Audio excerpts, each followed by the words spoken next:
આવું કેમ કહો છો? પેલા દિવસે મેં તને કહ્યું હતું ને, છોકરાના જીવને જોખમ છે, પણ એ તો ટળી ગયું. જે નજીક હોય છે એ જ આપણા દુશ્મન હોય છે. તમે બંને એક થશો એ પહેલા લોહીની નદીઓ વહેશે, બહુ ષડયંત્ર રચાશે, મોત તમારો પીછો કરશે.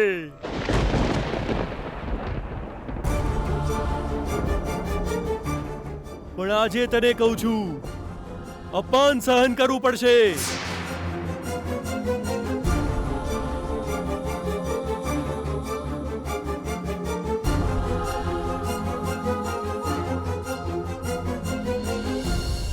એમાંથી બહાર નીકળવું બહુ જ મુશ્કેલ છે.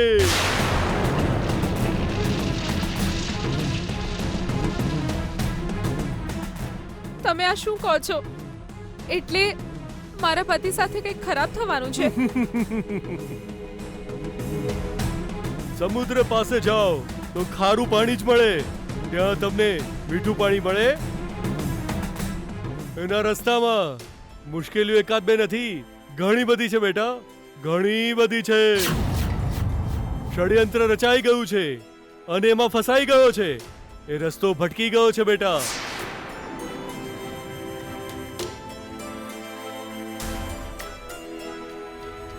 અરે તમે આ શું બોલો છો? મને કંઈ જ સમજાતું નથી. વિજયને કંઈ ન થવું જોઈએ. મહેરબાની કરીને એને બચાવી લો. ઉપરવાળા ભગવાને જે સંદેશ મોકલ્યો છે એ હું તારા સુધી પહોંચાડી ચૂક્યો છું, પણ જે નિયતિ છે એને બદલવી મારા હાથમાં નથી બેટા, મારા હાથમાં નથી. બકરો જાતે જ બલી માટે તૈયાર થઈને કસાઈ પાસે જાય તો એને કોણ બચાવી શકે બેટા? કાલાય તસ્મૈ નમઃ, કાલાય તસ્મૈ નમઃ, કાલાય તસ્મૈ નમઃ. બમ બમ ભોળેનાથ, જય બમ બમ ભોળેનાથ, જય બમ બમ ભોળેનાથ.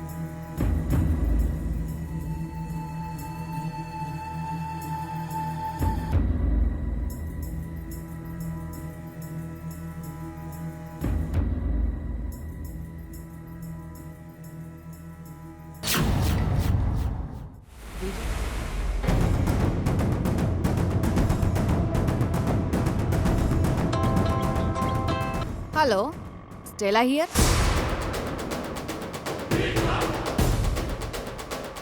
હા, ઓકે, હું તમને પછી કોલ કરું છું. ઠીક છે, બાય. ડાર્લિંગ, રિક્ષા ઊભી રાખતો જરા. શું થયું મેડમ? મારે અર્જન્ટલી ઓફિસ જવાનું છે. રિક્ષા ઊભી રાખ.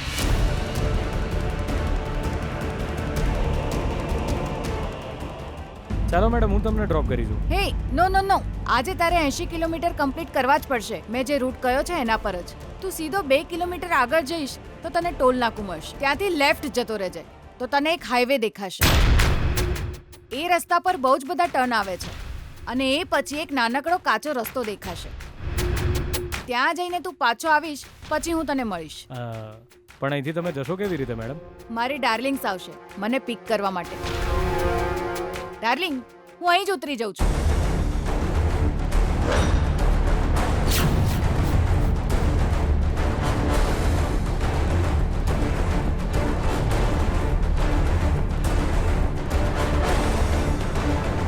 ડાર્લિંગ, આ છે આજના 10,000 એડવાન્સ.